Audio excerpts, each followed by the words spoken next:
The most in-depth coverage of the Silver and Black as they set their sights on Las Vegas for 2020. Live from the CBS Sports Radio 1140 studios, it's Silver and Black Today. Join the conversation by calling 702-889-5978. Now, here's Scott Gulbransen.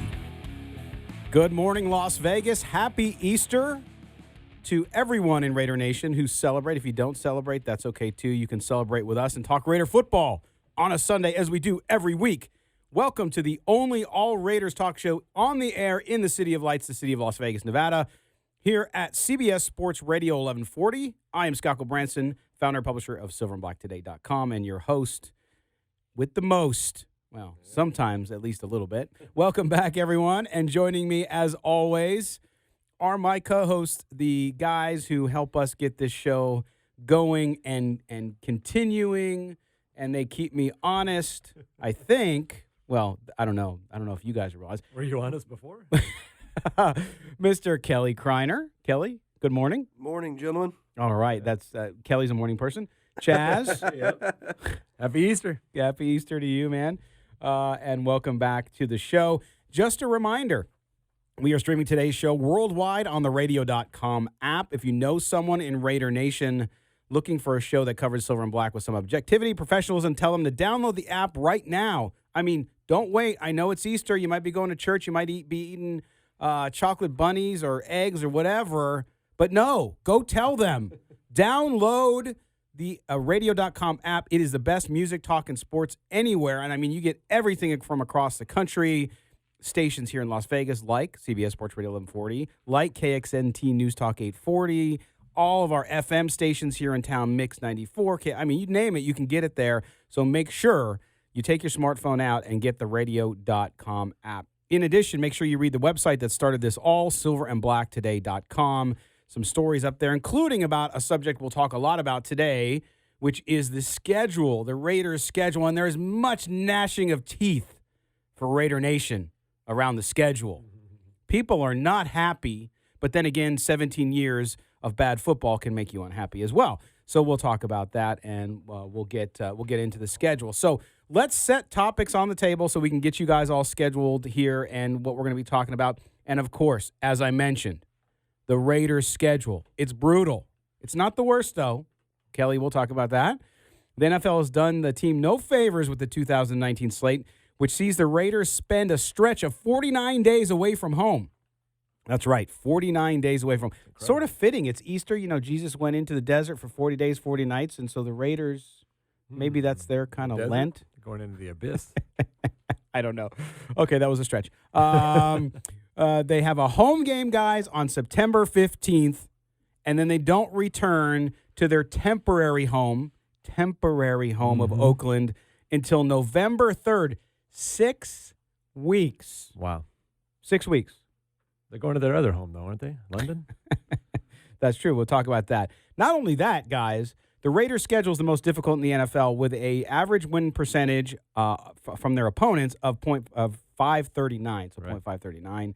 Head coach Jon Gruden and the fellas have to also, though, they get 2 primetime matchups, so we'll talk. That's a good thing, right? You're going to see both at home, which is great for them, give a national audience to see how the Raiders did in the draft. Mm-hmm. We don't know how that's going to happen next week, but when they do, we'll see how they do. So a lot of people are going to be able to see it and see how the Raiders are doing. Also this week, and we're going to talk lots about the schedule, so don't worry about it. We will go all over that. Also, we talk about some signings this week. The Raiders signed unrestricted free agent, a familiar name, defensive end Benson Mayock. The club announced on Tuesday. Mayock rejoins the Raiders, having previously spent 2 years with the club in 14 and 15, and after most recently playing for the Arizona Cardinals at defensive stalwart during the 2018 campaign. Originally an undrafted free agent out of Idaho. Nicknames, you know the nickname because you're a big college football guy. The Vandals. Vandals, that's right. There you go. Undrafted out of Idaho. He also had stints with the Seahawks in 2013, Dallas in 16 and 17. And over his 6-year career, guys, he's appeared in 72 games, 15 starts, 110 tackles, 13 sacks, passes defense, blah, blah, blah. Some forced fumbles there. So there you go. Last season, he had a career high, right, in both tackles, passes defense, 4 sacks, 1 forced fumble, 1 fumble recovery in 15 appearances for He had the a Cardinals. nice season last year. Good signing, guys. I mean, for a guy sitting on the street way late. And there's no one else at the position on the roster, so it's like, I mean, Yeah, you need people. There's no line to get in there, right? Yeah. There's nobody there. So you just say, I'm here. I can play defensive end. But, yeah, no, I think he'll be a good roster player for them and see what he can do and maybe create some competition. We'll see what happens in the draft, of course. They also, the Raiders retained 3 exclusive rights free agents. Wide receiver Marcel Aitman, of course, last year was a 7th round, the 228th overall pick of the 2018 draft. Elevated to the active roster just before week 8. He was in 7 games, 6 starts, 15 receptions, 154 receiving yards, and 1 TD. Nothing to light the world on fire, but I like Aitman. I think he's a guy that could develop. We'll see. I think this year will be a big year for him and a jump, right? If he's going to make it, I think you'll see it this year. If not, then they move on, right? Yeah, he's a depth guy right now, but he's good red zone target. He's a guy that obviously, and with all the other guys you're going to talk about, you knew they were going to get signed at some point. They were guys that they were going to be bringing back. It was just a matter of, just getting everything else in line because they have the exclusive rights on the guys. These guys are young and hungry. And the competition is going to make the team better. So Absolutely, and that's big for Gruden, obviously. Then also, my team MVP of last year, kicker Daniel Carlson. Oh, Now I'll tell you why. I thought you were going Doug Martin on that. No, I still believe in Dougie, but I'm not saying he's the MVP. But I will tell you this: when they signed Daniel Carlson, we all know what's happened with the kicking situation in the Oakland last year. Carlson got cut prematurely from Minnesota because of a really, really bad week. Okay, but coming out of college with the talent he had as a kicker, and I know we're not going to spend too much time talking about kickers because I'm against that. But 16 to 17 on field goal attempts, new franchise record with 94.1 field goal percentage.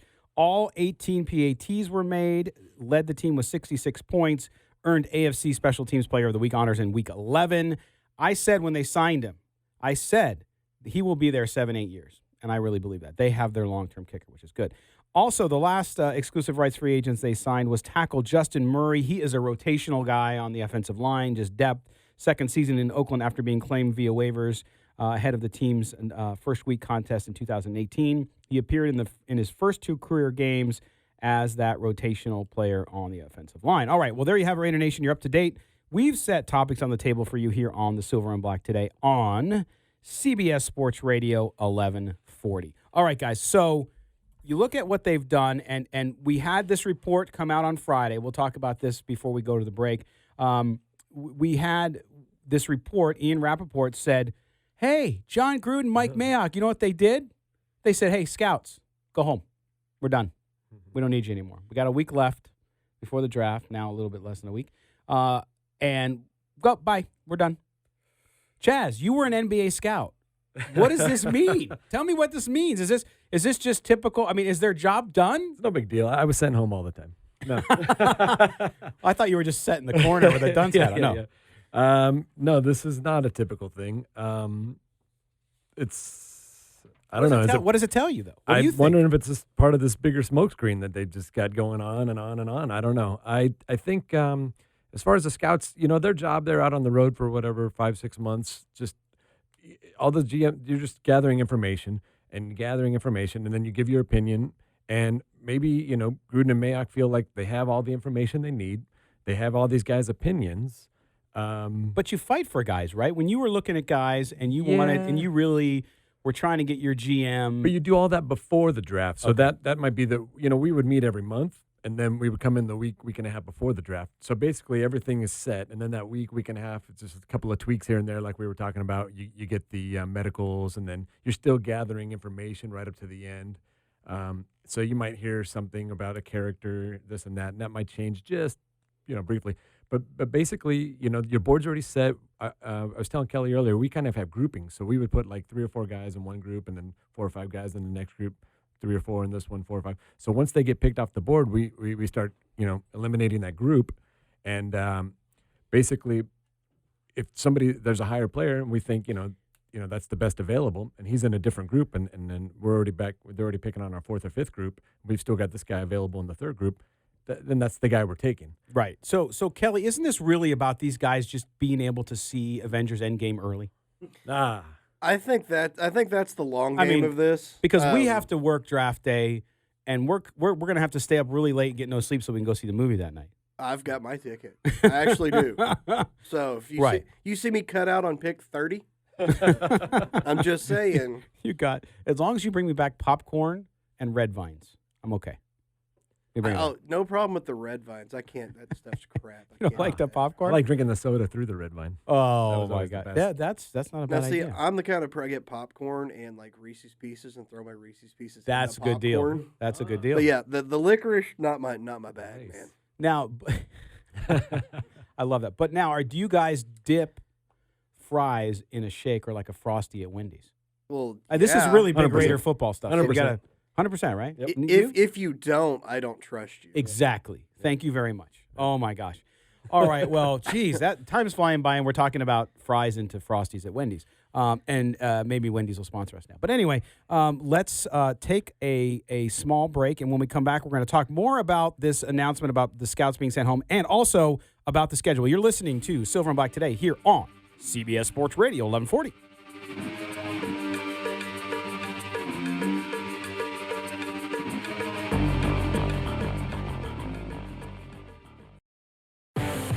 This is Silver and Black Today, live on CBS Sports Radio 1140.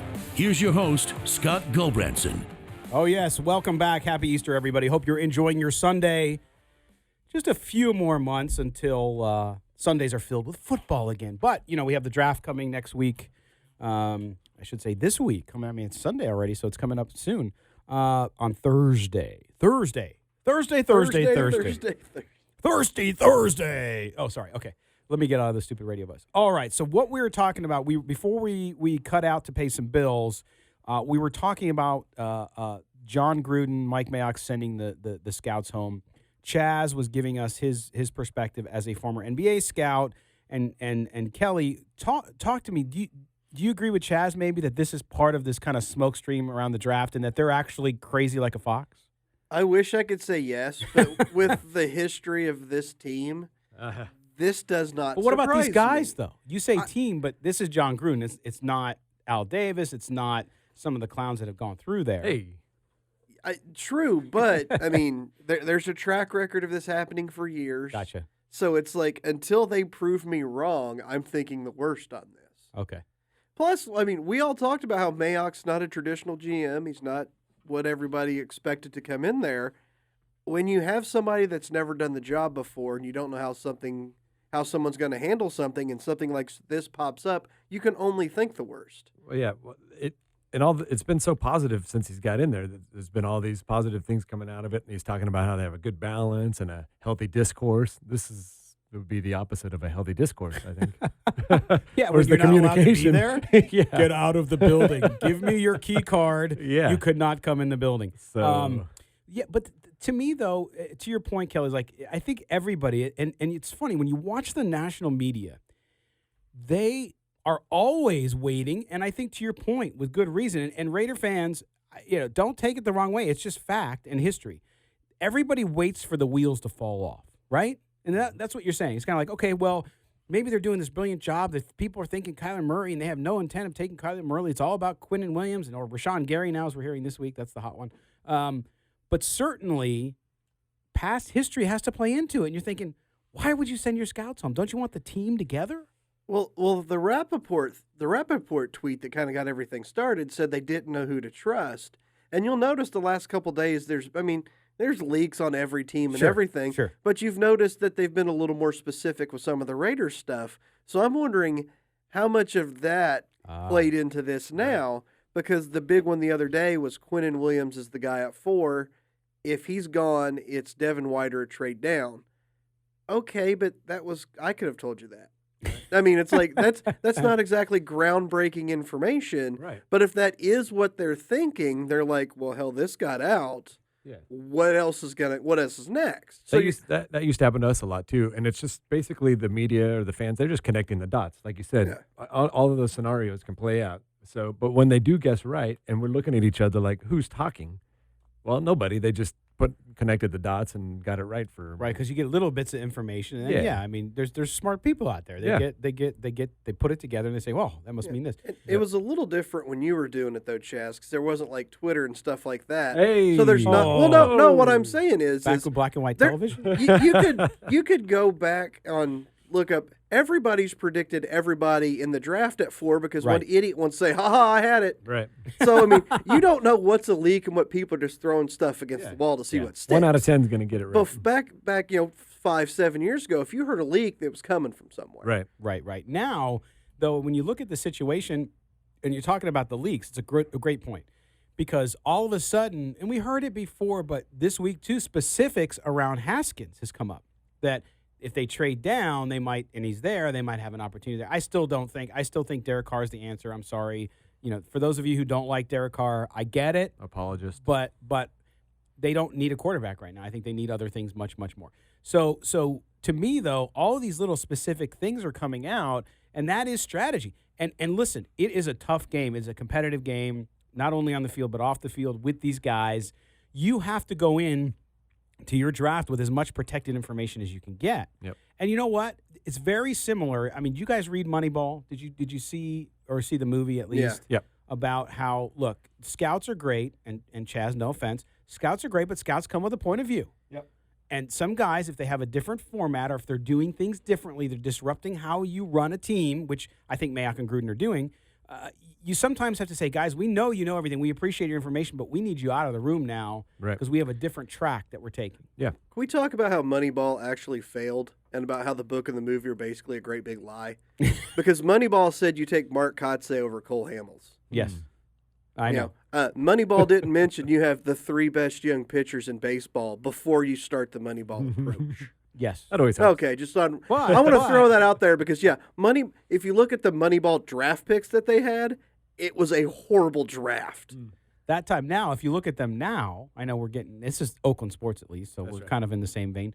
If you look at the Las Vegas Aviators, 13-2 right now, their minor league system for the A's is great. What happens between the minor leagues and the major league team? Different story. That doesn't always succeed. Well, I mean, if you want to build a minor league team, that's cool. You want to build the best AAA team in all of baseball. Got great. A brand new shiny stadium to put them in. You might That's as well. right. But I will tell you, I just think that with this news and the fact that he's sending the scouts home, I think people will look at it.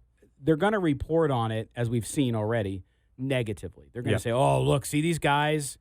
Right. They're kooky. They don't know what they're doing. Gruden's fallen in love with some quarterback or some player, and so now he's just not going to listen to anybody.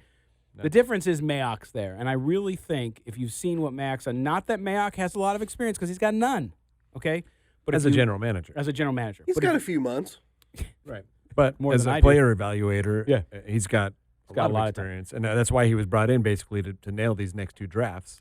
So, like I said, all the scouts, they've given all their information. They've given their opinions. Now let's just clear the room. Let's clear our heads. Let's gather all that information, process it, and then start. Right. But at the same time, everything we've seen, and I know a lot of it's BS, a lot of it's blowing smoke around the draft when we've seen Mike Mayock do the press conferences from the combine to the pre-draft press conference and all that stuff. But what Mayock says is very consistent about, hey, listen, I'm the guy in the room, and sometimes I stand up and I say, hey, no, guys, we need to think of a different. So to me, that tells me that if Jon Gruden listens to the one guy, then there's a counter argument there. So do you need 15 people to do that? No. You need one, really, who influences him. Because a scout might not influence him. A scout might give him the information he wants, to your point, Chaz, and take it.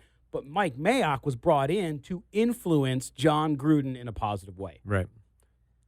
They're not going to be banging on the table on draft day. All that table banging and standing up for guys, that's already happened. Everybody's said their piece. So now we have all the information.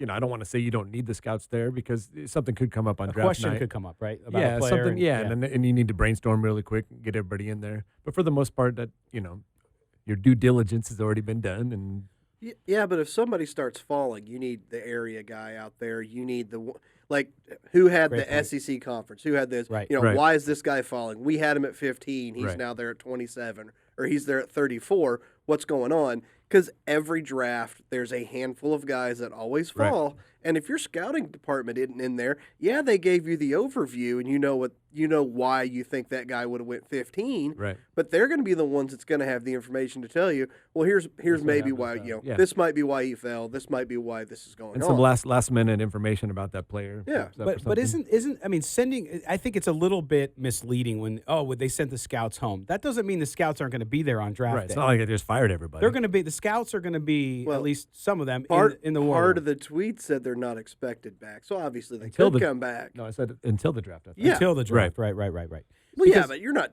I mean, that's the whole thing, though. This is the time when you're starting to get all that Last minute information. last minute information and stuff. Now you need them there more than you do draft day, in my opinion. Right. Yes. And your secret 40 time came out. They're very interested. Kelly. I actually have a pretty good 40. The 50 is what gets me, because after about 42, I'm done. Oh man, I'll tell you what. You drank Oh. a 40. All right. Well, boy, good segment, guys. I think exploring that subject and talking about the whys in a level-headed way with your backgrounds and your opinions are good, because a lot of fans are going to read, I think, just exploitive stuff about why it's bad, why it's good, what it means, and really let's just break it down and be simple. Yeah, it's not necessarily a negative. No, not at all. All right. Well, that is the story or the conversation around the scouts being sent home. When we come back on the other side of this break, we're going to talk about that Raiders schedule that's got everybody's panties in a bunch. You're listening to Silver and Black today here on CBS Sports Radio 1140.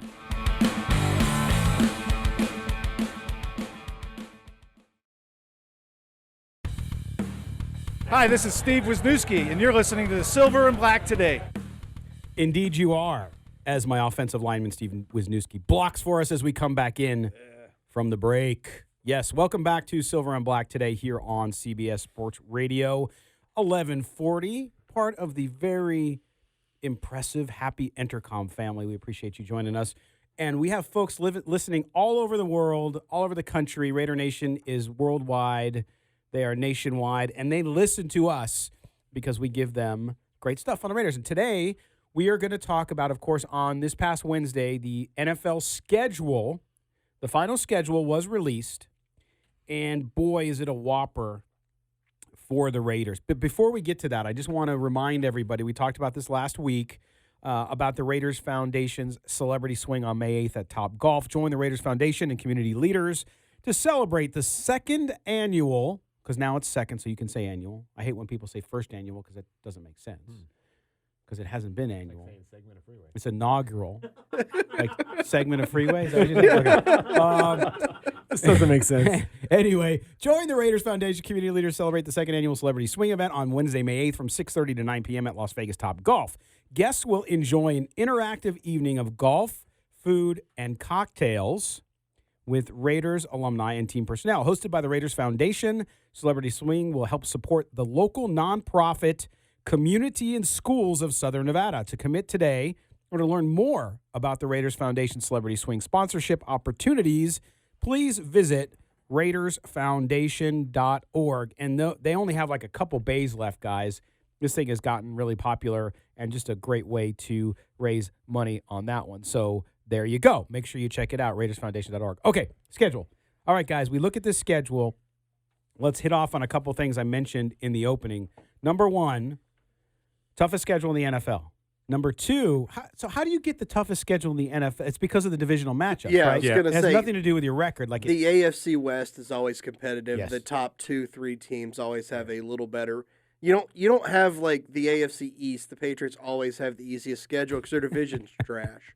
It's the exact opposite. The West is always competitive. They always have a good record. So you're playing those six teams that usually have over a 500 record. It just skews your record. But normally the best team plays the best team, and they do the schedule like that as well, right? The worst there's teams. some of the record there's involved. There's right? four of the games the records are involved. Correct. But- Correct. So you might pull out of a division a team with a lesser record. We're supposed to play a losing schedule for those other four games. Correct. But unfortunately, we've got all you've got a couple games, like the couple wild card games, where you play a fourth place team from somewhere. Yes. And it just so happens that it seems like every year the Raiders get the team. With the best division, 9 and 7. Their quarterback got hurt or whatever. He's back now. Right. Or, it's like they had 3 playoff teams. The other one missed it by a half game. Well, and it must be nice to be the Patriots and be able to walk into the playoffs every year. That's not what the Raiders are. So let's review real quick schedule. And then we'll talk about some of the particulars here. The Raiders open up September 9th on Monday Night Football. Monday Night Football versus the Denver Broncos. Then at home to the Kansas City Chiefs the next week, September 15th. Now, your 2 first opening games in your division, AFC West games against 2 of your 2 biggest rivals. Yep. Right? Denver and Kansas City. So that's a tough place to start anyway, especially with Kansas City as good as they've been the last couple of years. And then you're at Minnesota on September 22nd, which starts a run of 5 straight away games, okay, where you're away from home, as I mentioned, for 49 straight days. 49. Or if you watch... Ferris Bueller? 9 49 times. 49. I don't remember Ferris missing Do you remember 9 times. Chaz and I actually ditched school that day to go see the movie. Do you remember that? At the movie theater there? Okay. Anyway, so there's the schedule. So you have the 5 weeks. There are 5 weeks. So weeks 3 through 8 at Minnesota, at Indianapolis. Then they got to go to London for Chicago. Okay. Then they get the bye week after London, as you always do. Then you're at Green Bay, at Houston. Ooh. I mean, that stretch, how do you get through that stretch? What do you got? I mean, I'm not going to make predictions because I think it's stupid to make predictions about scores or wins or losses because you don't know who you're drafting. You don't even know what your roster is yet. Right. So to make predictions, but if I look at that run, Houston, I think Green Bay is probably the worst team on that list, but Houston, Green Bay, Chicago, Indianapolis, Minnesota. I'd say Minnesota. Oh, that's Murderer's Row. Row. Blah, blah, blah. Murderer's Row. Yeah, it's a tough. I mean, you're playing that NFC. You're playing NFC, AFC, good teams. Kelly's back now. You're playing those good teams. What was your point about Minnesota? Oh, I was going to say, I think Minnesota's the worst team on that. I think Green Bay's. But I mean, you're splitting hairs. I mean, you're still. They're both NFC North. Yeah, they're both going to be playoff contenders in that. Yeah, division. Minnesota's got the defense. Green Bay's got the offense. So whichever one we're matching up with, I kind of. Well, and they got that new head coach, Aaron Rodgers. Oh. Anyway. Wow. But that stretch, guys, so you have the 49 days in between. Then you come home to play Detroit. That's pretty good. That's nice. Then you got to play the Chargers at home on a Thursday night, so on a short week after Detroit. But at least it's a home game. True. Then Cincinnati at home. Then you go to New York and at Kansas City, and then you close out the season with 2 of 4 on the road, including your last 2. So the last Home. month of being the Oakland Raiders before they officially become the Las Vegas Raiders, they're on the road. Yeah. I mean, you would think the NFL would have given them one of those games at least. Their last game of the year should have been at Oakland. Yeah, absolutely. I mean, that's a no-brainer. Yeah. But then again, the NHL also had the Las Vegas Knights' first game ever on the road. Yes. So I mean, stupid. These people are dumb. They get this. Well, and so here's Mike North from the NFL, the Vice President of Broadcast Planning, because make no bones about it. The NFL schedule is all about television. Oh. It has nothing to do with anything else other than television because, as we know, television brings the money, brings in the revenue, okay? Here's what he said. He said, on scheduled release day, everybody's reaction is emotional. Who's emotional? Oh, sorry. After you digest it and understand a little bit about the math, I love that quote. Like, fans want to know math? No. And factors that may have contributed to it, you don't feel that much better, but at least you understand it. No, you don't. No. Was that the best quote ever? It's like, wait, it sucks, but at least you understand. Yeah. Yeah. So that's life, kid. And then he continued to say, boy, all 32 teams get equal consideration. There have been some times where the Raiders got a favorable schedule and things didn't work out well for them. And there are others that were upset about their schedule and had great success. Seriously. Does the NFL no longer have a PR department to talk to this guy about how he's going to position this? It's crazy. But if you look at this, one of the things that I initially thought in my head was, Well, geez, you know what this had to do with was they didn't know where they were going to play. Mm-hmm. So because they didn't have a deal in Oakland, the NFL kind of was like, okay, we'll wait to the very last minute, and now you get screwed because you guys didn't tell us. But it wasn't that. We now know that the NFL had planned all along that they would be in Oakland. Had they not gone to Oakland for those home games, then it would have been a cluster. But they planned on them going to Oakland, so that was not a factor in there. Now, the A's are a factor, the baseball, right? Yep. So they're one of are they the only team left that shares with baseball? Yep. Yes. Yes. So they no longer, and this is why the move to Las Vegas. Sorry, Oakland fans, you couldn't get a stadium done. It sucks, but we did, and that's why this is such a big deal because now you don't have to deal with this because of September, because of the playoffs, and the A's are a pretty good team. They might make the playoffs again, and so you have to factor that in too, Right. including home series and scheduling. That's right. So if fans are upset about it, I even complained about it a little bit. But at the end of the day, it just is what it is. It sucks. But talk about the Buccaneers. I mean, that schedule is brutal too. Before you bring that up, you talk about everything's for TV. Jacksonville, Oakland, Week 17's got nothing to do with television. You could play that anytime. Well, those are throwaway teams at that point, Well, right? I know. They're That's what I'm thinking- saying. That's why you could have had their last game at Oakland. It could have been at home. Right. Correct. Yeah, the Buccaneers schedule, as bad as the Raiders is, they've got some arguments too, because they have that same trip. They have that same 5-6. They got that same 6 weeks away from home, 5 games. Their London game is actually a divisional game, which counts as one of their home games. So they lose a home game in the division. Their first 2 games of the season are 4 days apart. They do Sunday, then they do a comeback on Thursday. I mean, Crazy. it's ridiculous. And what did the Buccaneers do to deserve that? They Jameis used, Winston? they used to be John Gruden's. John Gruden's a coach There's there. there's a There's got to be comment a thread. Raider Yeah. connection in there somewhere. There's a comment that since he won a Super Bowl there too, they're like, oh, that's got Gruden Right. on it, so we're going to do that. Yeah, I mean it's crazy, and if you look at, of course, we talked about that long stretch, but again, no direct conflicts in week 7 or 8, but yet they put the Raiders at Green Bay and at Houston in consecutive weeks when you could have very easily flip-flopped that and had them do that. And the last time the Raiders had a conflict with baseball was 2013. They had a game against the Chargers that had to be postponed and made a night game due to an A's playoff game during the day. But that week in 7 and 8 to me is like the NFL can't give me any good reason why you couldn't have had at least one home game for the Raiders in that long stretch. It doesn't make any sense. Yeah. And they'll blame it on the math and the algorithm that comes up because it's Ooh, the algorithm. technically a home game in London. Okay, you can Bull plan crap. for that. And don't get me started on London.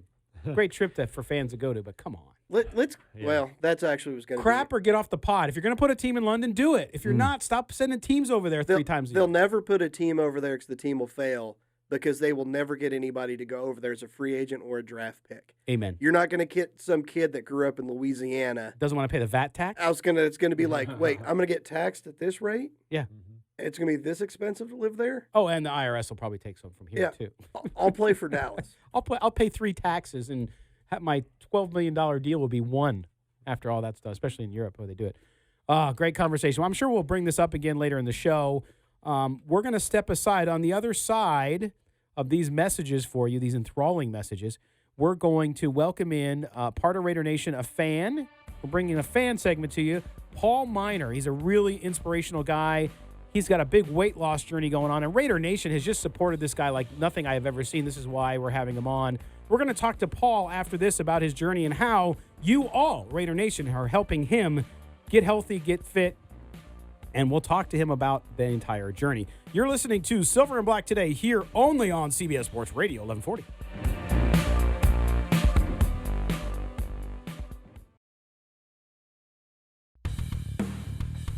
The only way to take Silver and Black today with you is with the radio.com app. Download it today and search CBS Sports Radio 1140 in Las Vegas and listen to us anytime, anywhere. Welcome back to Silver and Black today here on CBS Sports Radio 1140. And we're going to bring you a really good, positive story. You know, life is too short to have negative people, negative things going on.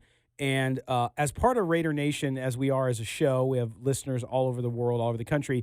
You know, we track people. And one of the folks that popped up to us recently is a young man who lives here in the Valley, actually, as I come to find out, lives in Henderson in the Las Vegas Valley. His name is Paul Miner. Paul has been very public about his weight loss journey. As someone myself who lost 80 pounds back in 2014, I know how hard that is. I was heavy for a long part of my life, always struggled with weight. And so I understand personally and from a health perspective how that is. But Paul is a Raiders fan, and Raider Nation has really been there to support him. We wanted to bring him on and talk about his journey thus far, and we're going to check back in with him over time, too. Paul Miner, buddy, thanks for joining us here on Silver and Black today. How you doing today? Hey, I'm great, and it's an honor to be on here. Thank you so much for having me. Dude, listen, let's talk about this. So first of all, your weight loss journey, talk about how you got here. So as someone who got real heavy, I understand it. You know, things happen. It just goes and goes and goes. And then suddenly there's a triggering mechanism, maybe a doctor, something happens to you. What happened with you that said, you know what, I gotta batten down the hatches now and I got to get healthy? Well, absolutely. So one of the things that really set me off, I would go, I wasn't feeling comfortable, I would go walk up and down my stairs at the house when we moved here, and I was just getting so tired. And I was like, man, I really got to help myself. I want to get healthier mentally and physically because I wasn't feeling good.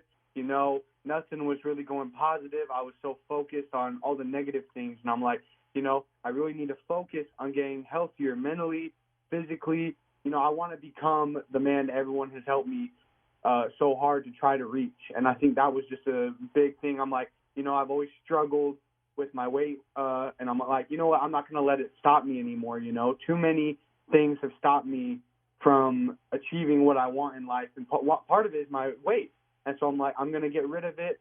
I'm going to challenge myself. I'm not going to quit because there's things in life I'd quit on before, and I'm like, I can't let the negative thoughts win. I can't, not work on my journey, and I got to focus. I really got to get healthy so I can live longer and prolong my life. Yeah, Paul, I mean, I know, you've been sharing publicly, and for those of you who haven't followed Paul yet, you need to. It's at Paul Miner, the number 4 real, at Paul Miner, MINOR 4 real. Just incredibly motivating, even for me in watching it. You said you're down to 412 pounds. You've lost 39. Have you hit the 40 yet? I know that was a few days ago. You're probably pretty close, right? I just hit 40 today. All right. Actually, so. Congratulations, Nice. man. That is so huge. So you hit 40 pounds, and just a couple days ago, you said on one of your tweets, and I love this is why I wanted to have you on, because I think people need to hear this. It doesn't matter if it's weight, if it's depression, if it's you're looking for a job, if you've had a bad relationship, stuff like this that you say. It says it's never too late to change your life and chase your dreams and aspirations. For every reason you shouldn't chase them, there is 1 million reasons that you should. Never give up. You're posting videos of yourself exercising and doing it. You just put yourself out there now. That opens you up to the jerks and the idiots out there too. But talk about Raider Nation and the support you've gotten from other fans and other people around the world who are watching you on this journey. Well, absolutely. There's no nation but the Raider Nation. Everyone has been so inspiring and helpful. Of course you're going to have people that are going to bully you and say all the hurtful things they can, try and stop the positivity. But there's way more positive than negative. And that's why I always tell people, don't be afraid to be who you are, because there's going to be 1 million people that support you for every 100 people that don't support you. And Raider Nation has just been so supportive. It's like a family. It's like a close-knit group. Everyone is so positive. There's arguments all the time, and sometimes people will disagree or whatever, but everyone is there for each other. Everyone's got each other's back. We don't allow slander of each other. We all care about each other. We all want to see each other succeed. And that's what's so great about the Raiders, because, it's a football team that brings everyone together.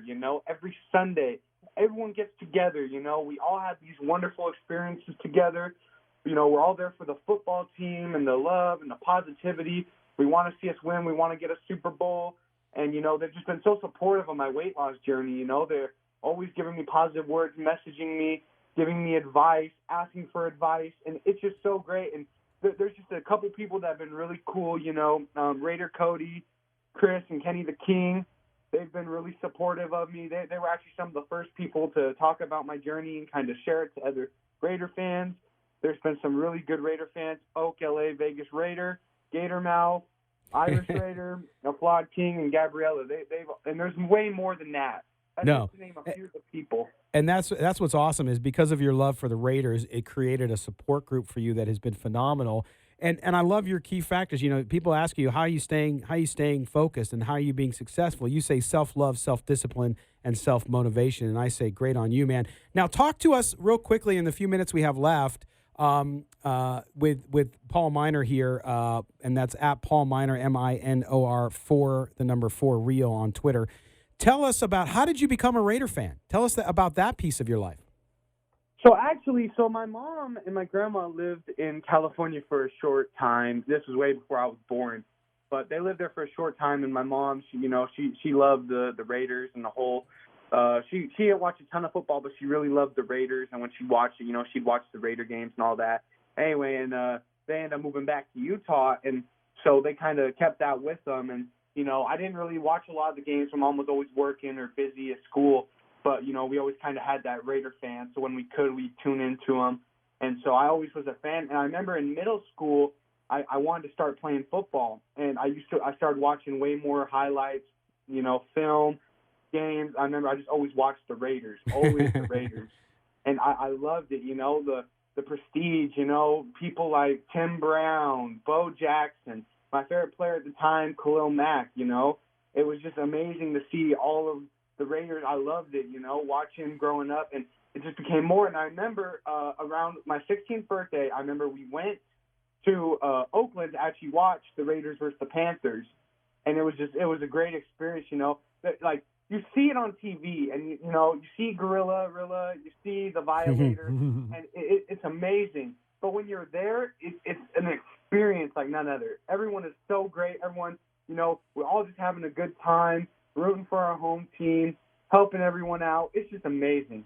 Well, it's amazing experience. There's nothing like it. And Paul, now you get to live in the same town, right? As the Raiders come to Las Vegas, and now that you're here as well, it's going to be fun for you. Now, I'll tell you what. I mean, we are so proud of what you've done, and we're going to watch, and we're going to have you on again as we move through the summer and into the fall to check on your progress. But I know that everybody out there, there's been some people who've been trying to take your name and say terrible things about it. So make sure you follow Paul at Paul Minor, MINOR 4 Real on Twitter to follow his journey, man. And anything we can do, let us know. And I'm sure we'll hope to see you in person pretty soon. And we'll even we'll get you on the air another time to talk a little bit about where you're at, because I think your story is not only motivating to watch, but it's motivating for others who might be facing similar challenges. So, Paul, thanks for joining us, man. We really appreciate it. Thank you. And you can also follow me on Instagram, same at Paul Minor for Real. Awesome. Same okay. exact info. And when we post this show later, we will bring it, we will put that on the story with the link to all of Paul's social media handles so you can call him. All right, brother, you take care. We'll talk to you soon. Thank you. Sounds great. Thanks for having me. Thanks, Paul. Got it. All right. All right, that was Paul Minor. Again, Raider Nation supporting each other. Pretty remarkable. And you got to watch the conversation there. It's really, really special. All right, we will be back right after this. You're listening to Silver and Black Today here on CBS Sports Radio, 1140. The most in-depth coverage of the Silver and Black as they set their sights on Las Vegas for 2020. Live from the CBS Sports Radio 1140 studios, it's Silver and Black Today. Join the conversation by calling 702-889-5978. Now, here's Scott Gulbranson. Happy Easter on you, everybody, Raider Nation. This is Silver and Black Today on CBS Sports Radio. Thanks for sharing your Sunday, your holiday Sunday with us as we talk Raider football like no one else in the Las Vegas Valley, like no one else in the country, actually, if you think about it. And you can listen to us on the radio.com app no matter where you're at. By the way, radio.com app is available on Roku. I didn't even know. I've never plugged that. But make sure you do that as well. Check out the website, silverandblacktoday.com. We also will do podcasts when it warrants. We don't just do them to do them. I know some people like to hear people just talk to talk. We try to stay a little focused, but we have the draft coming up, so there's going to be a lot of stuff to talk about pretty soon. And we want to transition into that, talk a little bit about where we are at with the draft. Of course, we're all just throwing darts in the dark. I don't care how long you've been in the business, what you do, what outlet you work for. Everybody's just guessing, educated guessing, I guess you could call it. And with the Raiders, here we are again. We're just a few days away from round one of the NFL draft, of course, which will be on Thursday. And you look at our friends at CBS Sports just did a 7-round mock draft, and some of it's a little shocking to me because, especially when you get to the Raiders pick, you just look through it, Kelly.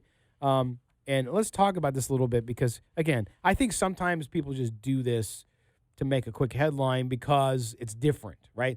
For months, we've been saying Quinnen Williams, Josh Allen, Quinnen Williams, Josh Allen, and now it's like, oh, no. At number 4, CBS in their latest mock draft, dated the 19th, has Kyler Murray going number 1 to the Cardinals. I think everybody's sort of agreeing that that's going to happen. Nick Bosa, 2 to the 49ers, no surprise. 3, Josh Allen to the Jets. And at number 4, Rashawn Gary to the Raiders, ahead of, even with Quinnen Williams on the board. I would bet maybe a few toes that doesn't happen. What do you think? I'd be on that same board because, I mean, I like Gary. That's like not worst there. case scenario, in my opinion, is Gary at 4. Yeah. If you get him at 24, which is a possibility, Great. I'm fine with that. Yeah. Because that's what into the first rounds where you're taking a guy with upside potential that hasn't, all the tools are there, the production's not, And I've been accused of, handicapping a box score, not a game, which I find hilarious as a Michigan fan. But when you watch the tape, the defensive lineman that pops off the screen every single play is not Rashawn Gary. It's Chase Winovich. I would rather have Chase Winovich at 4 than Rashawn Gary, and there's no way in God's green earth I would do that. No. And Williams going to the Buccaneers. I mean, if I'm the Buccaneers and that actually happened, I'd be like, what? Thank you. I mean, the pick would probably be the fastest pick in the history of football. They would run over old people and orphans to get that pick in time. Yes. The one that surprised me the most, though, was their next pick they had on there, Justin Lane. Yeah. The cornerback class, this cornerback class is all over the map for every different team because these guys are mostly scheme specific. And They're also different. Lane's got he's got that athletic ability, former wide receiver. He's going to make some pop plays. I will be floored if he's a first-round pick. Right. They have him going at number 24. Of course, that's the pick from Chicago for Khalil Mack, the 6'1" cornerback out of Michigan State. Then this one I like, 27, Noah Fant. If he was there at 27, which I don't necessarily, he could be. I don't think he will be. That's fine. And then at 35, they have a guy that I had a little higher. Actually, I had at 27, which was Josh Jacobs. And for whatever reason, everybody in the world believes that the Raiders are in love with Josh Jacobs. And so interesting. Their scouts have been telling everybody that. And that's why they got sent home. But the Lane pick and the Gary pick at those positions. Now, if trades happen and things move around, different story. But I don't know. I don't know what Raider fans would do. I think if Quinnen Williams is there and the Raiders pass on him, whoa. I mean, one podcast that I listened to, they had like a guest draft where they had a beat writer from ever go through there. And the guy that just did the Raiders pick at 27, they asked him, teams don't often have 3 first-round picks. He made the 3rd pick. He's like, what would be the worst possible scenario for you in this draft? And for me, if you trade Noah Fant for Daniel Jones, that would be the worst possible draft the Raiders could possibly have. Because I am not high on Gary at all. Justin Lane's a super reach at 24, especially when Byron Murphy, who in my opinion is easily the best cornerback in this draft, was available a few picks later. Yeah, they have him going to the Chiefs. Can you imagine that? Yeah, and I'm fine with Jacobs, in the second round because the Raiders don't really have a running back, and he is by far the best running back in this really weak running back, class. Right, and if Fant was there at that position at 24, I would take him at 24. And then I would take your guy Reisner at 27 even. I mean, it's a little bit of a reach. With the way that one's set up, I would run to get Byron Murphy at 24. Yeah, that's because have him on the other side of Conley, would be a very because we're still going to have no pass rush down there with Rashawn Gary at number 4, so the secondary is going to have to cover that much more. So it's like, yeah, but you see things like that all the time, and half the time it's somebody just trying to be different. Because if I think so. if everybody's But then- mock draft was the same, Yeah, We wouldn't have anything to talk about. Yeah. Nobody's going to read. Oh, it's the same I just read. Jason Lockenfora from CBS Sports as well reported that he's hearing. I don't know who he's hearing it from. It might be a dog. It might be, some alien. Voices in his head. That the Raiders really are really high on Dwayne Haskins. Now, again, don't hate on me. I'm not a car hater. I'm just reporting what people are talking about. So settle down. Yep. But that they like Haskins a lot, and he could see them passing on him at number 4, but packaging 24 and 27, moving down to the top 15 and taking him. I can't see that. You're giving up. You're going to take. You think he thinks that there's a chance that the Raiders like Haskins that much that they're willing to trade 3 for 1, or 2 for 1. So to me, I don't see that happening. But interesting that it's out there, and we've heard a lot of Haskins this week. If you like him that much, you're taking him at 4. You're not going to take the risk. That's my point. Yeah. And not that I would like put money on this or anything, but I think Haskins goes past the 6.5 pick. Yeah. Oh. I think he's lower than 6.5 in the draft. Right. He'll go to the Dolphins. I don't. Dolphins are 12 or 13, right? It starts at 1. I mean, we assume changes the whole Kyler course. Murray is going 1, Right. which means Josh Rosen should be available. Who's getting Rosen? Patriots. I'd give up the 32nd in a heartbeat if I'm the Patriots. If I'm the Redskins, I'd give up the 15 in a second. You know Yeah, why? I agree. Josh Rosen would be rated higher than anybody in this draft class, even Kyler Murray, in my opinion, if you don't see what happened last year. Mm-hmm. You put any rookie quarterback, on that dumpster fire trash team that was the Arizona Cardinals last year, and that's exactly what's going to happen to their career. Yep. The offensive line was a joke. The coach didn't even last through a whole season. David Johnson, who's a superstar, just had a terrible year. I was like, I don't care who you put back there. Their year's going to suck. Yeah. And Rosen's worth the first pick for any of these teams needing a quarterback. Right. And Plus, you only have to pay him $6 million for the next 3 years. And I think for fans and for media folks to talk about trading, it just gives you something to talk about. The Raiders, unless they are overwhelmed by some offer, I stay pat because you're going to get 3 first-round draft picks when you need bodies and you need good impact players. You're going to get solid players. Everybody wants to trade down. But Right. there's 2 parts to trading down. There's you wanting to trade down and somebody wanting to trade up. That's right. Nobody wants to trade up in the NFL anymore. And willing to pay the heavy price to do so. Well, we saw gonna last trade year. up. We saw Arizona trade up with the Raiders last year. Yeah, but they only gave up a third. I know. That was nothing. Third and fifth or something. That's the thing. If you get something that cheap and easy to move up, they'll do it. Yeah. Right. But you're not getting that for a 4. No, we like don't the need to 4th reach. pick. If it makes sense, or if they knock his socks off, then you do it. But if you're No, reaching, then you're in trouble. But yeah, in this draft too, I mean, there's a lot of names. I mean, they kind of were all over the place. If you look at the CBS draft, we talked about Rosen and Patriots. You and I talked about that weeks ago.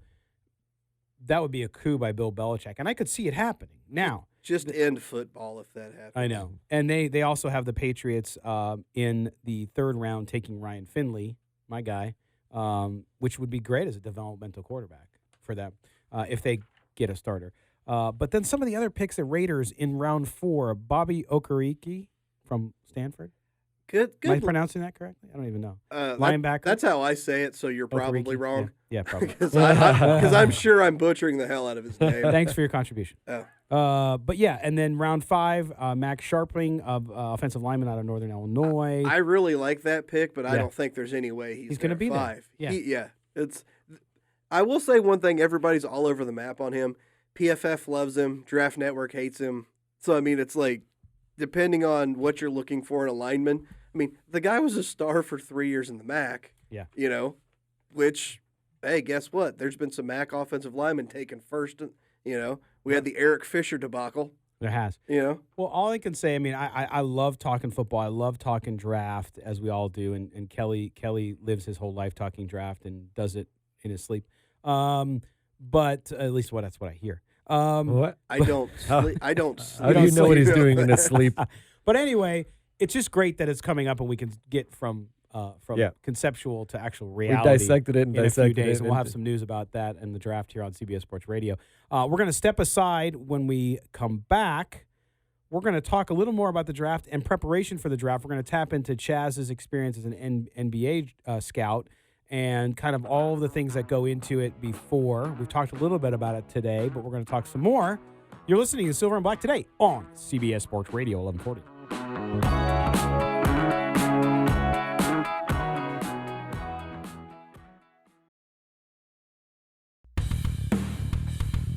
Hey, this is Tim Brown, Hall of Famer. You're listening to Silver and Black today. Go Irish. I watched the Irish spring game, and I was not impressed. I'm a big Notre Dame fan, as you guys all know. I was not impressed. That was the Pepto-Bismol upset of the week. Yes. I did run to the bathroom after watching the spring game. So you're saying it's been a tough couple weeks for things named Notre Dame? Oh, That's a low blow there. That's a different story. Architectural marvel of humanity burned down. They've got almost $1 billion to rebuild it. They'll have like a LED screen on there now and a dome. Yeah, no. Well, here's France. The NFL will be playing home games there in 6 years. Yes, and they're going to have a touchdown Jesus in there now as well. Well, to bridge the gap between the Notre Dame. From what I heard about the spring game, they don't need it at Notre Dame anymore. No, they need more than that. Actually, and that's the thing. It's not touchdown Jesus. It's field goal Jesus. Field goal Jesus. I know. Well, yeah, true. Extra point Jesus. Although now with the way they expanded the stadium, if you've ever been to Notre Dame Stadium, I used to go every year. When you look at it, you can't see it anymore in the stadium. You used to be able to see it, like if you were towards the top of the stadium. Now they expanded the whole thing, of course, so you can't see it anymore. God told them, I'm tired of watching this Bad crap football team. Build the new stadium. What do you mean? They were in the national championship playoffs. How'd they do? It doesn't matter. They were there. Remember, I'm a Padre fan. As long as you make the playoffs, you're happy. Congratulations. You got invited to the dance. Nobody wanted to dance with you. Hey, you know what? Sometimes they just don't see the inner beauty. Oh. Anyway, Tim Brown, that was great. Welcome back. We are Tim talking. Brown's never coming on the show again. Yeah, he's like, He sees our interview. no, yeah. Well, I'm not a fanboy, so I don't wear my Notre Dame stuff when I interview people from Notre Dame. But nonetheless, I am a fan, and but was not impressed. I was more impressed with Ohio State, by the way. We watched this because we're talking draft, we're talking that college players. They looked pretty good. I was pleasantly surprised by that. I didn't think they would be terrible or anything like that, but I just, in watching and skipping through the spring games, they were in Michigan. I will not watch on principle. I'm just picking a fight with Kelly. Well, no. That's all I'm doing. There's going to be no reason to watch the Michigan spring game this Does he year. get fired this year, after this year? No. He's there forever. He leaves on his own accord. Gotcha. Yeah. Gotcha. Because that's the thing. They can't beat Ohio State, but they beat everybody else. Right. Yeah, Well, they don't beat Notre Dame either. Yeah.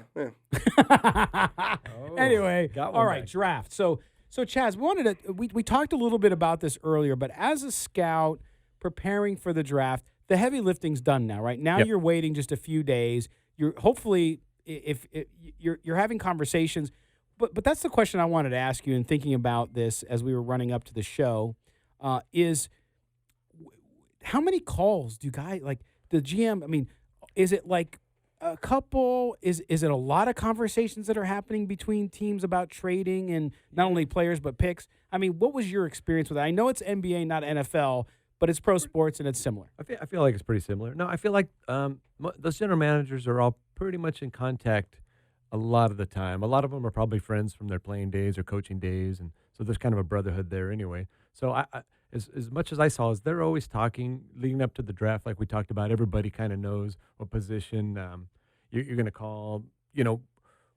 Okay, early on. So I think my first 9 out of 10 years, we made the playoffs, and as everybody knows, the better you are, the worse your draft pick is. So we were always drafting in the late 20s anyway.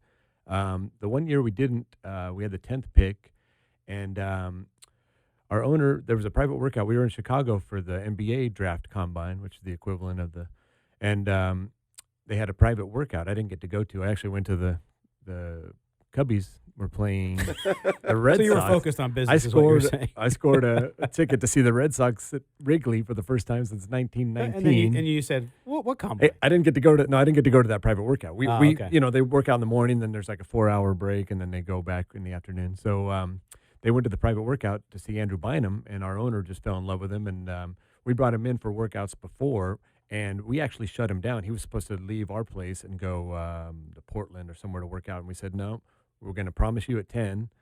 You shut off your workouts, and there it is. So I'm not sure how much of that happens in the NFL because, there's so much information. I don't know if you can really promise a guy, unless, he's Unless you're number one. If he's slated, of course, number one, but if he's slated in the second round, maybe, and you want to pick him up at 20 or something like that, then you tell him, shut it down. Don't go to these other workouts. We're going to pick you at 20. And so there's some telltale signs like that if you're a team and you work somebody out. Right. So there could be a few things. Now, okay, so flash forward another 5 years. Now we're out of the playoffs, and, we've got the number 2 pick.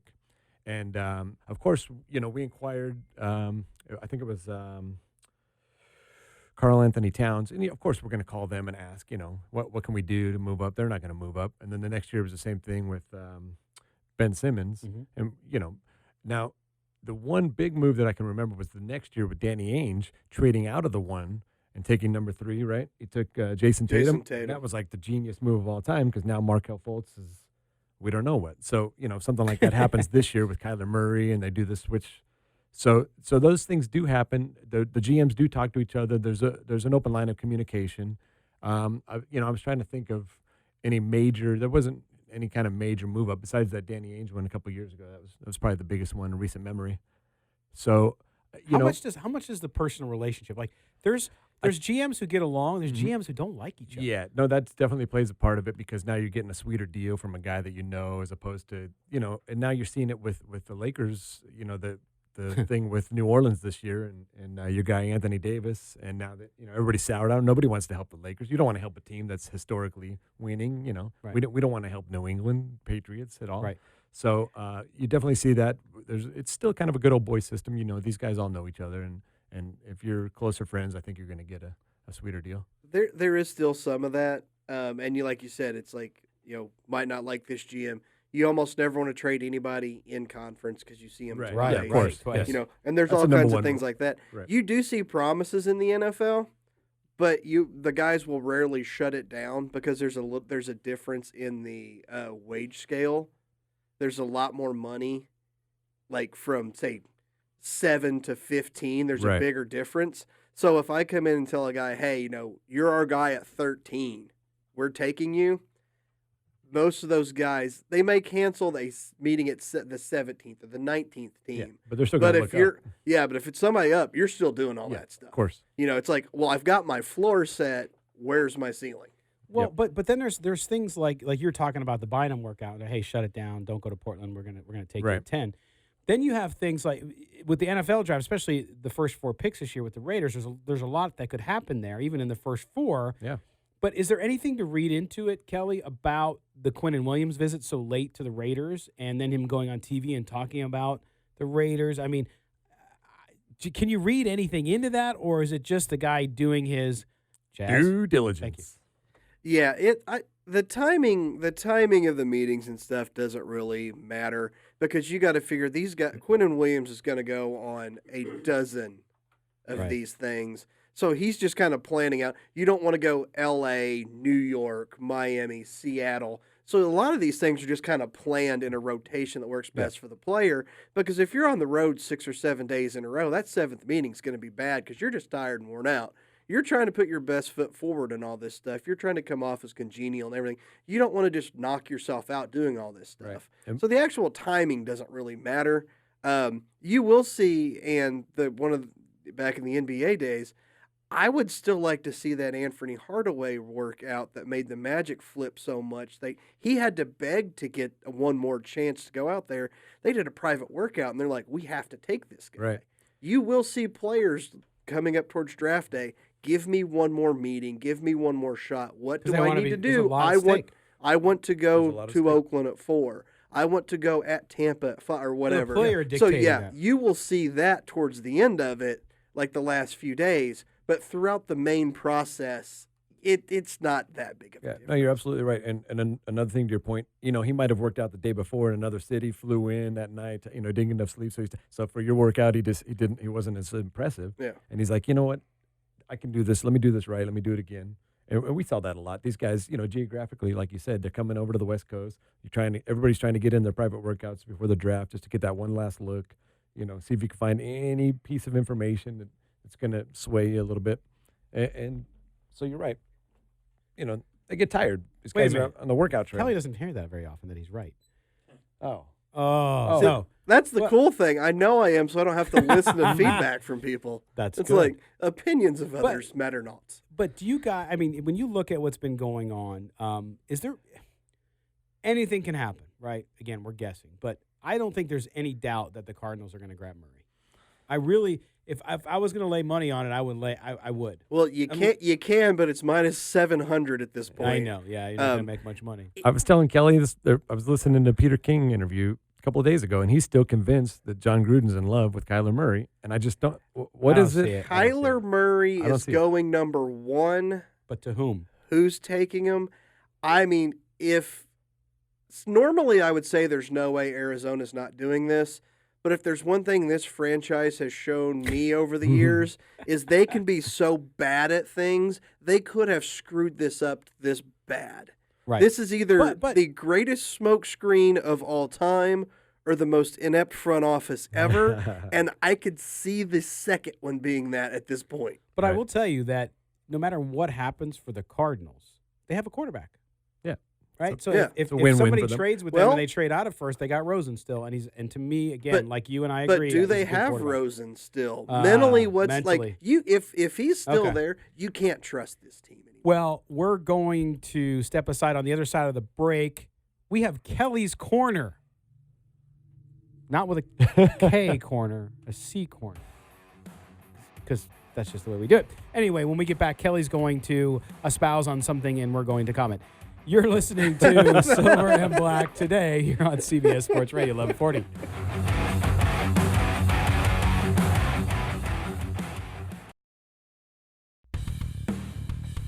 The only way to take Silver and Black today with you is with the radio.com app. Download it today and search CBS Sports Radio 1140 in Las Vegas and listen to us anytime, anywhere. Indeed. Take us in your pocket. Take us with you. Oh, sorry. Am I singing? Are we live? It's Sunday. It's Easter. I'm caught up in the spring excitement. Yes. I don't think you can call that singing. No, I can't sing at all. I can sing. The only thing, you guys ever do karaoke? No. No? Absolutely. See, Chaz, I can see doing karaoke. Kelly, yeah, I can see you just standing up there with a microphone going. No, I shaking your head. No. I will leave a bar. I won't stay and drink. And there were a couple bars when I was a bartender for PTs that had karaoke, and we had the understanding I would not work those nights. One of the GMs actually called me one night, and it sounded like she was going to tell me that like my family had just died or something. She's like, "I hate to do this," and I was like, "What do you need?" She's like, "We have karaoke. Nobody else can work. Can you come in?" And I'm like, "Yeah, that's fine." Then I'm like, "Wait, is it Saturday?" She's like, "I swear." Yeah, I was like, "I'll do it. All right, I will." One time only. She's like, "You'll make good money." I was like, "I don't care." Like you could flat out tell me I'm gonna make $3,000 a night bartending, but I have to listen to 3 hours of karaoke. I'm like, I'm good. My bills are paid. Yep. Well, long story short, when I had a professional outing, it was in Koreatown in Los Angeles, which is karaoke. Those are great. Capital of the world. Those are great. Brass Monkey. You ever been to Brass Monkey? Yeah, they got the private rooms. Yes, yeah. yes. So Brass Monkey, and like they're like I was running comms for Sony Gaming at the time, and they're like, "Hey, you have to sing a song." And the guy who was the president of our company was literally like a karaoke superstar. I mean, he could sound exactly like Axl Rose. So he would do Guns N' Roses, and you're like, "Holy crap!" He was a big dude, and you would never put the voice with the look. So they're like, "Dude, you got to do a song." I said, I cannot sing." And they're like, "You got to do a song." And I said, "Okay, I will do Big Bottom by Spinal Tap." Have you ever heard the song? Yeah. Yes. So because it's really just talking, and I had the place going crazy. But that's the only song I'll sing. You were in and a it's place really called Brass Monkey, The and Funky you Monkey. did not sing Brass Yeah, Monkey. right? I mean, that's a no-brainer. He's not a rapper. Yeah, but see He's not that a just rapper. shows you can't. That's too easy. He's more Sinatra than Beastie Boys, I think. No, come on. Oh. Hey, I'm a My Sinatra college fan. radio- Don't Our- insult Frank I'm gonna by br- putting him in the same area code. I could bring in a video. Oh no, not that one. I've got it. I would be okay. Our friend Tim Yeah. would not be today in today's culture. But anyway, that's a different story. So Man, this show went off the rails today. that's okay. It's Easter. We're enjoying We're talking having about fun. spring. It's a You fun have to say Easter. spring. Okay. All right. Back to football. Okay. It is Kelly's Corner. It's that time of the hour where everybody except us tunes out. No, just kidding. Kelly, it's all yours, brother. Take it. Oh, yeah. The draft's coming up in a few days. No. On a No. Thursday. Yeah. What is up with that? Thursday? Thursday. One round? And then I got to wait another day for 2 and 3? And then another day for the rest? I remember growing up as a kid, Saturday, you had 10 hours of draft coverage, and you know what you did? You watched 10 hours of draft coverage on Right. Saturday. Yes. And there was gatherings. You know what you did on Sunday? You watched 8 hours on Sunday and sit there in the 6th and 7th round asking yourself, why am I watching this while not getting up and doing something else? I want to go back to where it's those 2 days. It's, I know that NFL's trying to squeeze every nickel out of everything, but it was so much better. I don't want teams to have 24 hours to figure out what happens on pick 33. I want 15 minutes, 10 minutes, however you want to do that. It makes the draft more interesting to me because you have to make your decisions quicker in those first 3 rounds. Everybody will tell you you win Super Bowls on the second day of the draft. Whatever, who cares? Most of your moves are going to be made that are influential in those first 3 rounds, and I want that to be one day again. I want the second and third round to mean something at that because it's on that day. It gets everybody's first round. You're losing the later rounds because it's spread out so much. I want Saturday 1 through 3, Sunday 4 through 7. It's all about advertisers, right? Oh, it's all about the dollar. I get it. I'm an adult. I understand how business works. I'm a man. I'm 40. I almost said that and it's like, man, like 3 people are going to get that joke. Never And admit that you're an adult. Come on, man. That's how you age. Never admit it. Adulting's fun. Yes. I'm old. Not as old as we are. But anyway. Yeah, but you're So- really old. So I agree. By the way, I real quick, a quick aside before I get back to it. I went first vacation we've had in a while for a couple days. Go to San Diego, go to a Padres game because I'm a Padres fan. Die hard. It's brutal. The Padres turned 50 this year. So like my birthdays are always the Padres were born the same year I was. So it's like it was a reminder every time I walked around the stadium. It's like 1969 to 2019, 50. I'm like, damn, I'm gonna be 50 this year. That sucks. Anyway, back to the draft. So I think that I think you're right. I think that it for the fan especially having the 2 longer days on the weekend because we have a lot of people here in town in the service industry, and I get there's a lot of people out there who work different types of jobs. But for the most part, 9-to-5ers, right? Most of the society. How can they? I mean, yes, it's at night, but you don't get together. If you want to have a party, you got to plan it. When I was a kid, I would go with my dad. They would have draftnik parties, and that's exactly what you do. You got there at 8 in the morning. The draft started at like 10, I think it was. And you were there all day. You said goodbye to everybody. You went home. You slept, and then you came back in the morning, and you finished out the draft. I liked it so much better on the weekend. I don't know. I don't think it's ever going to go back, but I agree with you. It would be so much better. I mean, 1 round. I know the first round takes longer. I get it. But so what? Start it in the morning, and let's go all day, baby. Yeah, and cut down the time between picks. They've done that. I agree. Especially you're not calling on phones. I mean, you have digital communications. You don't need that anymore. Well, you're still faxing stuff into the office, which I find kind of amazing. We found that out with the the trade for Baltimore a few years ago. But yeah, I mean, everything's a lot quicker. Everything, you can text a GM. You can get all that stuff through there. Cut it down 10 minutes. Make it a little less time. You know what I miss the most though? The football helmet phones. Yeah, those are the best. Those were cool. Now, Yeah. I mean, nobody uses phones anymore. They're on cell phones, or they're sending emails, or they're texting. That should be mandatory at every draft. They should. We need those back. We need to work on that for next year's draft here in Vegas. The football helmets. Yes. We need those. Football helmet phones, and they need the football helmet golf carts at every stadium like they had in the 70s. That's Remember right. the little cars? That's I want right. one of those, drive around Right. town. If somebody can help us get one for our show, a Raiders helmet, we can drive around town in that. It'd be great to go on remotes. As I'm looking at our executive producer, Mark Bonilla. He's giving you the thumbs down. He's like, yeah, we don't have a budget for that. But anyway, yeah, so that's good. Now, Kelly, speaking of draft, Yeah. you have another point on the draft. Yeah, I just wanted to give a shout out to Benjamin and all the Raiders fans out in Ottsville, Pennsylvania. Unfortunately, it sounds like the little package that we sent you guys may have got lost in the mail. Oh, no. Yeah, that's what I'm. I appreciate the offer, but I will be here in Vegas working the draft on Thursday night for CBS Radio. If something else may have aligned, it was definitely something interesting and cool that I would have been interested in. But yeah, I will be stuck here in Vegas, for the 3 days for the draft. Thursday night for sure, round 1. I know what I'm doing. The rest of the weekend, I'm not sure, but yeah, it will be here. Thanks again for the offer. And shout out to Ottsville. Yeah, shout out to Ottsville. In Steeler country, you got Raider fans. I was getting ready to say, and that's the thing. In the heart of Steeler country, there's going to be Raider fans. Because in the heart of everyone's country, there are Raider fans. I love that. And yeah, I mean, we'll also be doing a lot of stuff on the website. So past Thursday, the first round, we're going to be doing a lot of stuff in the podcast too, in addition to. So you're going to be busy. I'm going to be busy. Chaz will be somewhat busy if he shows up.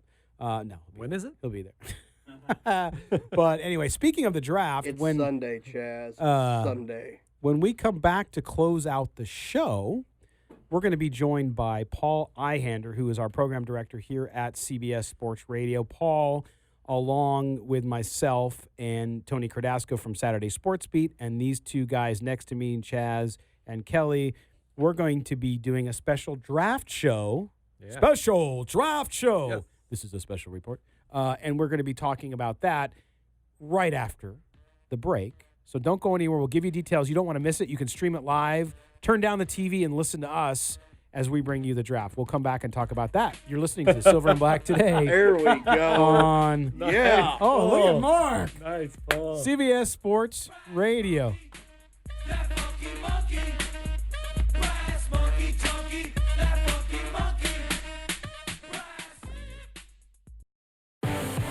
This is Silver and Black Today, live on CBS Sports Radio 1140.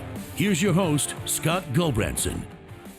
Welcome back. Happy Easter to everyone out there who's celebrating. If you're not, it's just a gorgeous Sunday. It starts to heat up here in Las Vegas. We're excited about it. But in just a few short days, it's one of the several holidays for NFL fans, and that, of course, is the NFL Draft. Yeah. And a lot of people have been asking us, guys, what are you going to do for the draft? What's going on? Are you doing a show, whatever? So the answer is yes. We have a great show lined up for you, and we welcome in now Paul Ihander, who is our program director here at CBS Sports Radio, who's going to lead and host our draft special. Paul, welcome to Silver and Black Today. Hey, thanks. It'll be a fantastic night for us. 3.5 to 4 hours of just coverage from bell to bell, I guess is the best way to put it. As soon as the commissioner gets booed, we'll be on the air, and we'll take everyone through the entire first round of selections, starting with number 1 with the Arizona Cardinals, wherever they plan to go. We'll have correspondents in Phoenix helping us out with that, as well as in a number of cities throughout the U.S. We also have an analyst coming in from the SEC Network who'll be able to help us talk about some of the SEC drafty guys. And hopefully, if he still holds true to his word, the Heisman Trophy winner Gino Torretta will also join us anytime a quarterback is picked. So he'll be able to go in depth and be able to talk about them as well. So it'll be a truly exciting night for us here to do some real NFL draft coverage, and it's the big prep for 2019. You mentioned holiday. I'm shocked that there aren't greeting card companies who haven't cranked out something, not just an e-card, but like a physical card saying, wish you were here, or so sorry your guy was a bust. You're my pick. You're my pick. Yeah. I choose you. Yeah. You're my first rounder. You mentioned Gino Torretta. That's very sensitive. Marshall Faulk should have won the Heisman Trophy. But we love Gino. He's a great guy, great analyst. And what a show. I mean, to have him and to have somebody from the SEC with as much as the SEC will play a part in that first round, and maybe, just maybe, at least I hope for their sake, the Raiders might be selecting an SEC player. You're talking about Q, right? You're talking about Who's Quinnen that? Williams. Oh, yeah. You're talking about Yes. Quinnen Williams, who I think would be a solid pick for them at number 4. I do like Josh Allen of Kentucky, just based on his wingspan, the fact that he can break into the backfield. He's got that kind of elusive speed, but he's big. He's got that last name Ware, insert whatever, wherever they've played. That's that kind of prototypical guy. I'm not big on Ed Oliver. I want to be big on Ed Oliver for that. That's how for that I've pick. always been. For that pick, I'm not sure he fits the mold of the team. I'm not sure he fits the mold of a lot of teams, to be honest. But, I mean, he'll be a brute force no matter what he does with that 4th pick. 24 and 27, I know you didn't even ask me what I thought, but I'm just going to give it to you anyway. You're the boss. You can do Hey, whatever you want. listen. You can tell me to jump up and down. I'll do it. I could. Well, jump up and down. I do like the idea of cornerbacks at 24. I don't like the idea of tight end. No, I don't. I'm not a big fan of the idea, and the names, the Irv Smith Jr. that's kind of cropped up recently. Noah Fant is obviously the big popular pick. I don't like tight ends in the first round, and the reason is we haven't seen a premier first-round tight end, honestly, since 2007, and I say premier in the nicest sense when I talk about Greg Olson, who was a first-round choice.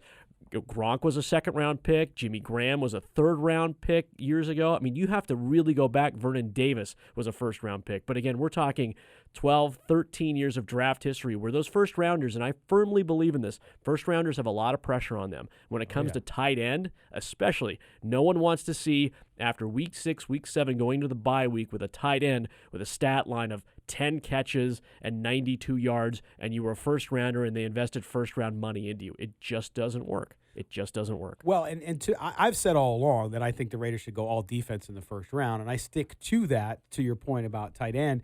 But let me ask you this. So before Paul came here and made us a much better station, you were in Phoenix. We keep hearing Kyler Murray. What are you hearing from your folks down there about what the Cardinals are going to do? Well, do you want to talk about the hot seat of a general manager? It's Steve Keim. It is a make or break year for him, regardless of who he has coaching. He could have hired Jon Gruden. He could have hired Bill Parcells. He could have lured Bill Belichick with $100 million. It won't matter. This is their make or break year. The big question is that are they satisfied with Rosen? There's a real split camp down there right now. Because if it is Murray at 1 and it's not a play right away and they don't get the maximum value for Rosen, it's already a bust. You won't see anything else happen in Arizona at that point. So do they see it as a rebuilding year with a Murray, a franchise guy? I mean, honestly, a franchise guy who will come in, sell a ton of jerseys, play well for Cliff Kingsbury in year 1. Do they expect a Baker Mayfield situation? Actually, they do. They do expect that if they go with Murray.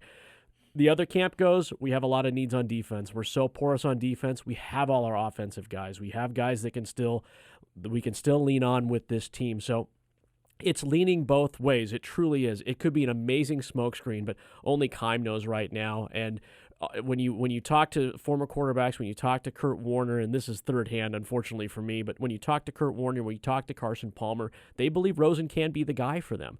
But that dangling carrot is out there with Kyler Murray, and that's a hard guy to pass up when you've got number 1 and everything's sliding on you. It's turning out to be Draft Day, the movie Draft Day all over again. Can you deal that one for a bunch of other picks and then come back around and make good selections later on in the draft? Keim likes value guys. There's no doubt about it. He believes you can get guys later in the rounds. He's a firm believer. But when you're sitting on number 1, you have to really test the waters and see what's out there before you make that selection. And really, it's Bosa seems to be the kind of guy that they love a lot. But Murray, again, it's that dangling carrot. It is, and you're right. I think defense for them too would be fantastic. But you're right. Unless somebody comes up, I still think they will take Kyler Murray. Unless somebody just offers them a deal that they can't pass up and they only have to move down a couple spots, and then you can do it. But again, as Kelly says, trading down is great, but there's got to be somebody who wants to get up there and be able to part with what you have to do to get up to number 1. Yeah, and it's like you said, Steve Keim believes he can get players later in the draft, which is why Arizona has the worst roster in football. No, I mean seriously, if you from top to bottom, if you take away Chandler Jones, who they traded for, and if you look at who they've drafted and who they've brought in, you mentioned they've got enough on offense. Their offensive line's the worst offensive line. It's porous. Football. There's no doubt about it. Their defense, besides Chandler Jones, is terrible. Because that's an issue. If you have a chance to get a premium player, you have to get premium players. It's great to get 3 or 4 draft picks, but chances of missing at 1 and chances of missing at 32 and 39 are a lot different. That's true. Now, Paul, when we're talking about our special coverage, again, we're talking to Paul Ihander, who's the program director here at CBS Sports Radio 1140. When we're talking about the show, you said we're going to be on the air 3-4 hours, something like that. What time are we looking to start? What are we going to do for folks so that they know to come? I'm telling them to watch TV, but turn it down and listen to us, right? Absolutely. Well, people are going to be rolling around. There's no doubt about it in their cars, and they'll get their choices no matter what. You can't get NFL Network anymore on DirecTV Now, which I'm a subscriber to DirecTV Now, so that's one option that I don't have. You could watch ESPN, listen to those guys all the time. Listen, Mel Kiper's fantastic. There's no doubt about it that the presentation is sports. The presentation's fantastic. I think what you're going to get with us is you're going to get, again, local perspective from guys that have been around here, that have been in other places, that have seen these guys and have followed these teams. We're going to give you that hardcore Raiders coverage. They have 3 picks. There's no doubt about it. We're going to know a lot more about what the team's needs are than let me walk that back just a little teeny bit. Listen, we're not paid to study the team year round. I mean, that's not our role. But we have some pretty decent insight. We've talked to many people. We'll rely on our experts, just like everybody else has their own experts too. And listen, if I always say, it doesn't take a degree, to be an expert on the NFL. You just have to do your work, do your studying, and use a little bit of common sense, use a little bit of common judgment. And I think for a lot of folks who are going to come to us, they're going to get a little bit more of a fan's perspective too. It's not just X's and O's. It's about, man, that guy's going to really tear things up because of this. And we love this guy. Oh, that was a terrible pick. You're going to get some real honesty more than anything else. It's not just hey, let's show the highlight and talk over the top of it. We're going to plow the road for you and have a good conversation. Don't sound like you're hanging out at the bar with us. Yep. Well, and hopefully we'll have as you watch the draft, you see these video feeds into the war rooms. Hopefully we'll have one here so people can see what we're up to, and that Paul tends to wear Zubaz when he's doing his shows. It's pretty amazing. I think my style's been stuck in the 90s for a long time too. So now we when we do that show, we're doing it as objective journalists, where we're talking about all the teams. We do a show based on the Raiders, and Kelly and Chaz grew up as Raider fan. Who was your team growing up? Growing up, I was a Cowboys fan. Oh. I was a Dallas Cowboys fan. I always like to call myself the thinnest Danny White. My buddy was the fattest Tony Dorsett because he had this big Tony Dorsett jersey. But he was a Broncos fan too. So I mean, I've always followed the Cowboys since I was a kid.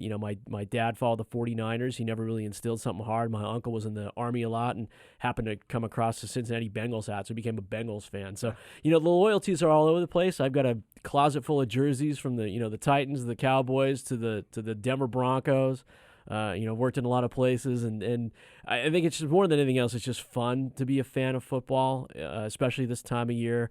And for the college game too, because you see some of these kids who have really put in the hardest work possible to get to this point, whether it's through adversity or whether it's just they've been an All-American year after year after year. I think it's the NFL draft is one of those amazing experiences, and we're going to be fortunate to have it this year with our broadcast, and then next year when they come and invade the Strip, it'll be the NFL is gonna be amazing. Yep. That's right. So Bellagio again, Fountain. Put the stage in the Bellagio Fountain. I'm telling you. Again, Paul Ihander, who will be leading the coverage of our show on the NFL Draft. Stay tuned to the CBS Sports Radio website, the Twitter handle, ours as well, at Silver Black Today. We'll give you details, we'll give you times, we'll give you everything that's going on, so look for promotion around that. Paul, thanks for being with us. Hey, thanks, guys. All right, Raider Nation, that's going to do it for us. Stay connected to us. Make sure you can download the archive of this show. For co-host Kelly Kreiner.